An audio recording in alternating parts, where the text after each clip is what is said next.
Hey everyone, this is GM Admiral here. I'm not giving you a rip'em today. Instead, I'm going to talk about some lessons that I learned at the Battle for Boston, my first ever big OverPower tournament that I attended. I'm going to talk to you a little bit about the deck that I built and some things that I learned along the way. I said my goal as going into it was to learn something new with every single round, and I think that actually came true. So first things first, this was the deck that I built. It was White Queen, New Warriors, Scarlet Witch, and Chaos. And we'll talk a little bit about the thought process behind it and how playtesting went and so on and so forth. Scarlet Witch is an annoying person because she's -5 to venture, or she makes your opponent -5 to venture when she's KO'd. I ran a pretty standard package of 3 negates, a discard, a 6, and an 8. I have seen some people put a second discard in here as well. But for me, I'm trying to avoid dupes wherever possible, so I try to triplicate only the ones that I know I'm going to be using all the time. So Scarlet Witch is in here as an annoyance because you don't want to target her because of that -5. In fact, I've even put in an image inducer so that I could shift attacks to her if I need to.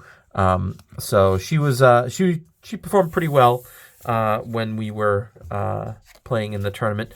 My second was the New Warriors. For those of you that don't know, New Warriors are extremely expensive. They're 22 points. However, when they die, you get to draw 2 cards and keep the duplicates. So it's pretty spectacular, actually, when it goes off. It got 3 of their JWs. For those of you that don't know what a JW is, it's basically a 3-power attack that cannot be defended with a defensive special. And in current rules, negates count as defensive specials. Once the new rules come into play, probably midway through the year, these will be able to be negated because it will no longer be a defense. But basically, it's a 3, can't be defended by a special, and then you get to make up a follow-up power card attack that also can't be defended by a special. Very, very annoying in a meta where most people are doing team avoids and things like that. I also included one of the 4 make an additional. I wanted to be able to chain together some runs of attacks so that I could, get the JWs in deep. So, I could go with whatever my fortification was. Then I could follow up with this. Then I could follow up with a JW. Then I could follow up with a power card attack. And when that did happen, it was pretty scary. Lastly, I did put in Rage. This is the opponent may not use a card with a strength icon for the remainder of battle. This is pretty scary, especially people that are holding on to a bunch of activators and whatnot. So the goal really was, you don't want to kill New Warriors and give me 2 cards. You don't want to kill Scarlet Witch and give me 5 venture. So that's very challenging. So almost every attack goes towards the White Queen over here, who also has a JW, but in the intellect suit. So I was running 3 of those. I ran her 6 intellect, which can be made against reserve. I found that reserve attacks sometimes don't get blocked, and they're kind of like free venture from time to time. We got her target hero must discard all placed cards and move into reserve for the remainder of battle. Never went off once, I don't think, the entire day, but it got negated many times, which is good. And then lastly, she has a 4 energy make an additional as well. So really, I was looking at just JW spam, trying to get in some KO pressure for Spectrum KOs. In the back, I ran Chaos. When a teammate is KO'd, I get to draw a card. These ones, I do have to discard duplicates. The New Warriors, I don't need to discard duplicates.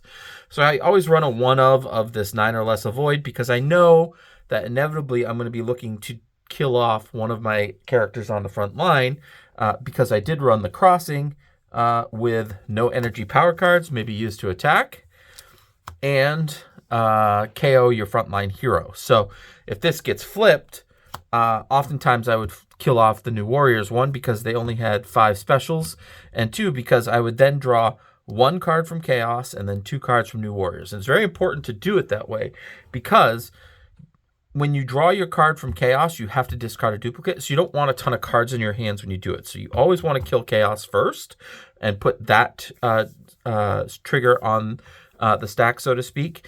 So you draw your 1 card with Chaos, then you draw your 2 cards with New Warriors. So that's a 3-card turn when the crossing was flipped. So that was always, always, always scary. So you notice that there are a couple of things, and I learned that there were a couple of weak points here. Like, I don't have any 8s. We call it a max 7 deck. So because of that, I brought in Dracula's Armory as my home base. I had the 7 energy, the 6 energy, and then the 6 intellect, again, because most people focused on White Queen because she doesn't have any defense, at least not yet. I think in the new rules, she might actually have a really good like lockout defense. But this allowed her to use get an additional +3 if she was using an intellect or like a multi-power card or something like that. My battle site was Hell's Kitchen. This is an amazing defensive battle site as long as if you don't need a negate. I did learn, however, I was running Kingpin with his 5 fighting, play an additional special card, again, so I can chain into some of the JWs. And I had him with the draw 3 cards on him as well. And so as I was playing, realized that, actually, I didn't have the draw 3 cards on Kingpin. I had them on Ghost Rider at that point. And Kingpin was just kind of there. And I think his second card that I had under the battle site was his Bodyguard. And I never felt a scenario where it was good to play the Bodyguard. I felt like I had to stay aggressive with my little power card attacks that couldn't be defended with, or had to be defended with power cards. So first game in, I KO'd my opponent's team. However, it happened to be on the turn where he was going to win Venture or going to win the game. He had bet for the win. And I didn't realize that if someone bets for the win and wins in Venture, that they actually win the game, even if their team is KO'd. So that was the first lesson that I learned at the convention or at the tournament where I essentially lost that game, even though I KO'd his entire team. So that's something to keep in mind if you decide to come to a tournament. So that the second game went pretty well. I ended up going 2-5 overall. I did find that not having 8s really hurt me because I was ready for a lot of things, but the sheer number of power card, teamwork, or special attacks that were over an 8 was staggering. Like, I was sometimes taking 3 or 4 a turn from some of the other decks that I was playing. So that was very, very challenging. Even with a super defensive battle site like Hell's Kitchen, I wasn't able to do well. Now, what I have done with Hell's Kitchen since then is double down on the defensive aspect. And I've now put my 1 per deck is now the Enforcers, avoid and remove a hit, thinking that might help things out as well. I also learned that so I didn't put any teamworks in this deck at all. I used the any mission to try to clear as many teamworks as I could, and thought that I would be okay because I was running so many chains, and and I thought that would sustain me just like a teamwork would. What I was finding actually, even in game 1, was I was often being left with power cards on my characters that I just never used. And that was either because I conceded or my opponent conceded. And I felt like if I had had a teamwork, I could have chained some of those. So I was really good at chaining off my specials, but not my power cards. So that was a lesson learned too. I should have run a few, even if it was just 2 or 3 teamworks to try to get some of those power cards off of my characters and utilize what I have for offense on my board.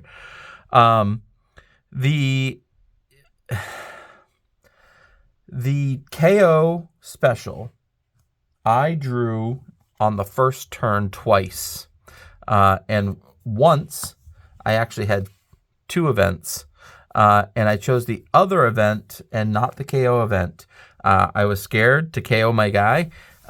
And I realized right away that I should have just KO'd New Warriors and gotten my 3 cards, because I think no matter what, if you're playing against someone that's not ready for a KO'd event, it's going to really, really mess with them. Not to mention so many of these 17, 16, 18 pointers that are defending from reserve, once they get up to the front line, they're usually, like pretty easy to pick off. So I learned that if I see the KO event, just pop it, because it's going to mess with your opponent unless they are built to handle it. So where do I go from here was kind of the question I went, because I didn't do super well. So what I decided was White Queen had to go. So what I figured, because all these JWs could not really be negated. So what was happening was anything that wasn't a JW was almost like an immediate negate from my opponents, which really like messed with me, because I couldn't like clear anyone. I couldn't start chains because these were just getting negated because I had no other targets.